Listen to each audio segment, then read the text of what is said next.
Hey everyone, and welcome to This Explainer. Today, we're going to do something really cool. We are going to seamlessly bridge the gap between physical, real-world wiring and digital PLC programming.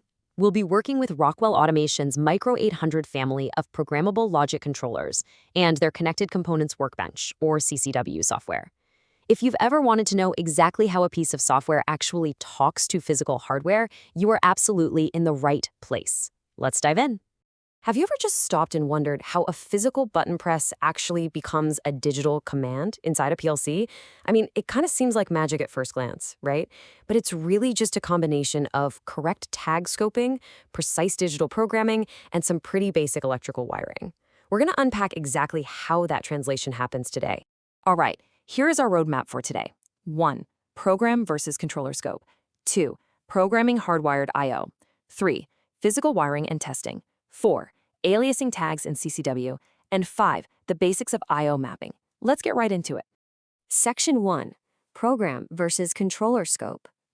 Okay, so before we type a single line of logic, we've got to set some ground rules for our software. And that starts with tag scope. Basically, you need to tell your software where your tags are actually allowed to exist.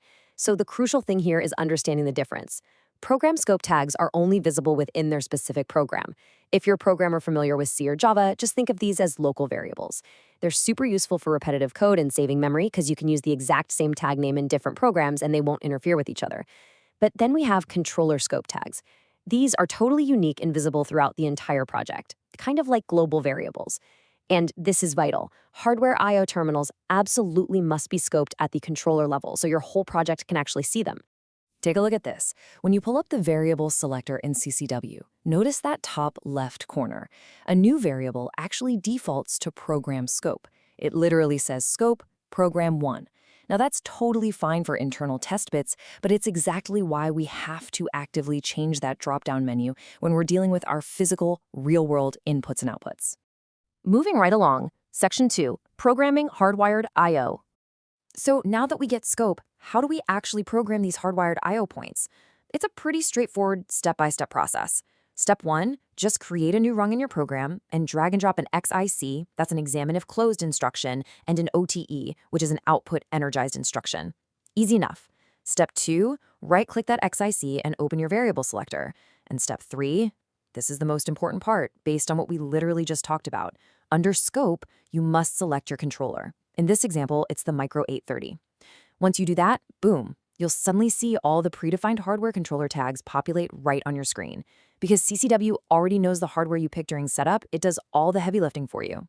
Now, looking at the raw controller tag list for the first time can totally look like absolute alphabet soup. But it's actually incredibly logical once you break down Rockwell's naming convention. Take a look at _IO_ED_DIN00.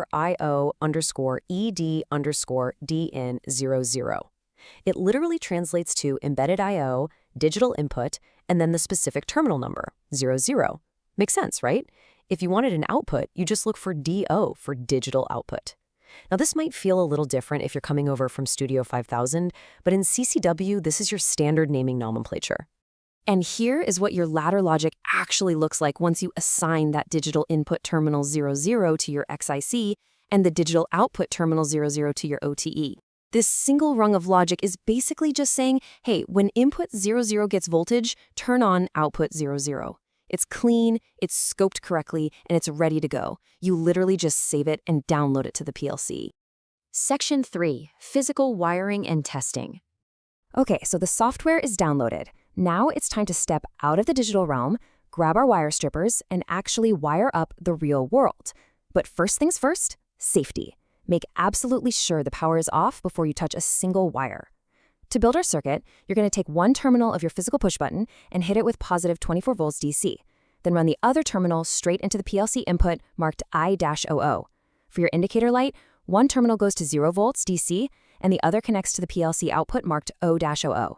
Now remember, a PLC needs reference voltages to complete these circuits, which is where your commons come into play. Your input common, marked COM0, goes to 0 volts DC. And your output commons, marked plus CM0 and minus CM0, are tied to your positive 24 and 0 volt supplies respectively. Since you're distributing voltage to multiple places, definitely use some terminal blocks to keep the whole shebang organized. Moment of truth. Power everything back up. If you don't smell anything burning and that PLC power LED lights up, you are in great shape. Go ahead and press your hardwired button, and you get that awesome visual payoff of the blue indicator light turning on. This proves our physical to digital translation worked perfectly. The PLC saw 24 volts hit the input, it ran the logic we just wrote, and it pushed voltage right out to the light. No magic, just good engineering. Section 4. Aliasing tags in CCW. So our program works. Great. But let's take a step back for a second. What happens when your program has thousands of rungs instead of just one? As this quote highlights, raw terminal tags are not very user-friendly. Picture yourself on a noisy factory floor at 3 a.m. trying to troubleshoot a massive PLC program. Seeing IOMDI00 doesn't tell you if that's a pump, a heater, or an emergency stop button. It's just a terminal location on a plastic block. And this is exactly where aliasing comes to the rescue. In CCW, aliasing is just the practice of assigning a common, descriptive, human-readable name right onto that formal raw tag address. It gives you instant insight into what the hardware actually is. Just a quick aside for the veteran programmers out there. This is actually a bit different from how it's done in Studio 5000, where you'd create a completely new alias-type tag. In CCW, you're literally just slapping a friendly label directly onto the existing formal tag. I mean, just look at how much cleaner the ladder logic is now.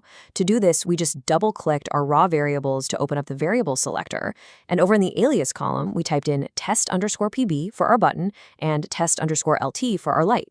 Now, anyone looking at this program knows exactly what hardware is tied to this specific rung without having to dig through a wiring schematic. Section 5.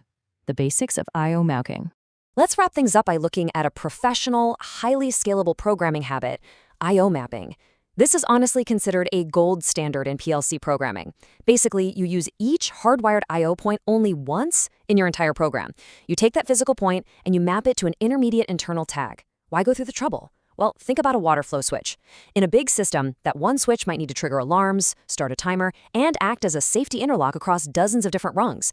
Instead of scattering that raw hardware tag all over the place, you map it once and then use your friendly intermediate tag everywhere else.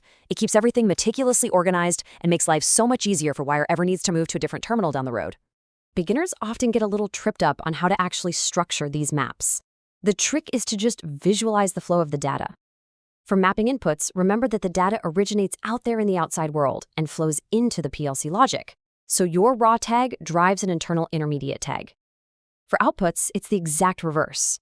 Your internal PLC logic commands are making the decisions, and those internal tags finally reach out to trigger the actual hardwired output terminal. Check out this typical input map. Notice how the raw, physical, embedded tags are sitting on the left side of the ladder? They are our triggers. They activate the user-friendly intermediate internal tags over on the right. Tags like start_PB, stop_PB, pump_aux. Once you map it like this, you can use those tags on the right basically infinitely throughout the rest of your program. And for outputs, we literally just flip the whole orientation. All your internal human-readable logic tags are hanging out on the left. When your program decides, hey, it's time to run the pump or turn on the heat, those internal tags go high and they trigger the actual hardwired physical output point sitting right there on the far right. It is just a beautiful, organized way to write code. Well, we have covered a lot of ground today. You've successfully mastered the fundamentals of tag scope, deciphering Rockwell's I/O naming conventions, physical wiring, aliasing for human readability, and the professional practice of I/O mapping. So here's a final thought to leave you with. Now that you actually have this basic circuit up and running, how would you continue this programming exercise? Like, how would you add a timer instruction to delay that indicator light from coming on immediately? Or maybe a counter so the light only illuminates after exactly 3 button presses? Your digital world is now completely connected to your physical hardware, so the possibilities are honestly endless. Happy programming, and we'll catch you next time.